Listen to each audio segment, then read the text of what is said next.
E Luiz e Fábio, o que não pode faltar numa carteira de dividendos? Eu acho que para o investidor, seja o iniciante ou avançado, o que deve sobrar numa carteira de dividendos Eu acho que essas seriam, assim, 3 dicas que se você seguir, você já vai...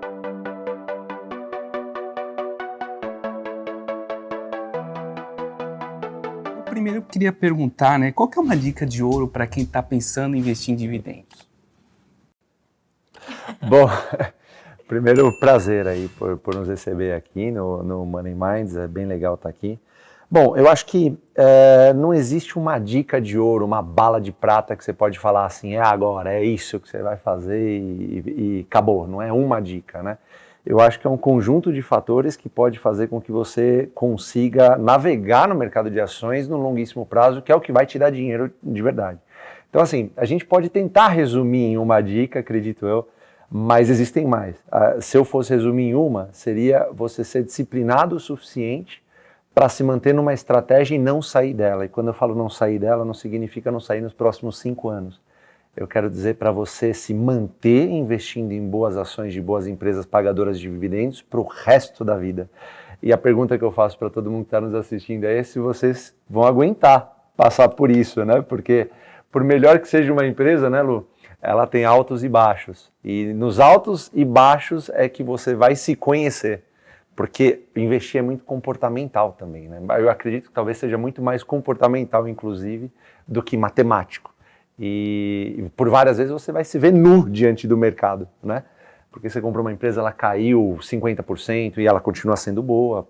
Ou você comprou uma empresa, ela subiu 100% e você não sabe o que fazer. Então acho que esse controle é importantíssimo para que você consiga vencer no mercado de ações no longo prazo. E a gente tem o Barsi, que está há 80 e poucos anos fazendo a mesma coisa, então validando isso que eu estou falando para você, que é uma jornada de longuíssimo prazo, e quando eu falo longuíssimo prazo, né, Lu, é para o resto da vida. Eu acho que, sintetizando um pouco do que o Fábio falou, eu concordo 100% com tudo, mas eu frisaria que a Bolsa ela não é um jogo, né? A Bolsa nada mais é do que o ambiente que vai te permitir ser sócio de grandes empresas listadas, ponto final. Isso é a Bolsa, né? Portanto, o seu comportamento ele tem que ser equiparável ao que realmente a Bolsa é, né? Então, o que eu quero dizer com isso? Se você achar que é um jogo, que é cassino, que você pode ficar rico do dia para a noite, a casa sempre vence, né? E, obviamente, você vai levar uma rasteira. Então, já que o comportamental é, vamos falar, 80-20, né? 80% comportamental, 20% técnica, você precisa se blindar de certos comportamentos que vão reduzir a sua sobrevivência na Bolsa, já que a gente está falando de longo prazo. Então, primeira coisa, renda variável não começa antes de você ter a sua reserva de emergência na renda fixa. Isso é regra. E não tente antecipar e cortar caminhos.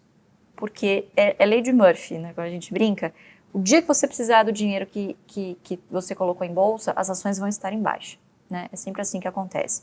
Então, tem uma reserva de emergência, aloque os recursos em bolsa que realmente pertencem ao longo prazo e tenha muito bem definido o que você não quer para a sua carteira.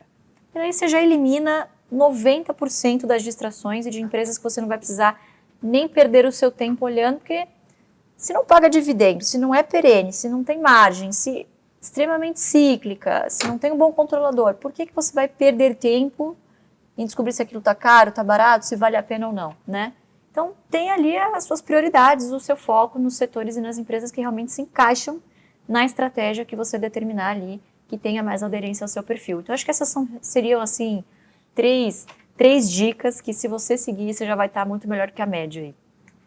Perfeito, Liz. E você falou de jogo, né? Eu lembrei de bets, né? Não, Bolsa não é bets, então, né? Não, a gente tá vendo essa invasão aí de bets. E bet não é investimento. Uma coisa não se compara com a outra. E Luiz e Fábio, o que não pode faltar numa carteira de dividendos? Olha, eu acho que para a pessoa que está começando, e até mesmo para a pessoa que ainda não tem, sei lá, 5, 10 anos no mercado, eu acho que recorrência, fluxo de caixa, fluxo de dividendos. Então, acho que sempre que a gente vai falar nos canais do AGF, a gente sempre estimula as pessoas a olharem empresas que estejam em setores vitais para a economia, bancos, energia, saneamento, telecom, e a gente fala para que essas pessoas ela sempre procura empresas que paguem fluxos de dividendos e paguem com uma frequência maior do que as outras. Por quê? Porque se a gente está falando para você que o comportamento é o mais importante, nada melhor do que você tá com uma empresa que sempre vai te pagar dividendo, sempre vai pagar alguma coisinha lá, sempre vai dar um pingadinho. Por quê? Porque você vai querer que ela caia. Quanto mais ela cair, mais você compra. A gente defende que a gente quer ter números de ações. O Barsi sempre fala isso, né? Para você sempre fazer metas em número de ações. Logo, quanto mais barato uma ação boa tiver, mais você vai comprar.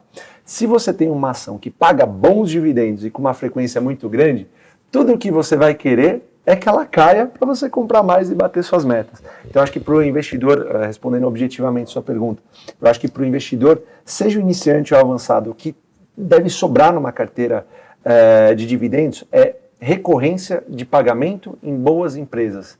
Uma pessoa que esteja exposta em uma carteira que tenha empresas com essas características, eu acho que sempre vai viver muito bem no longo prazo no mercado.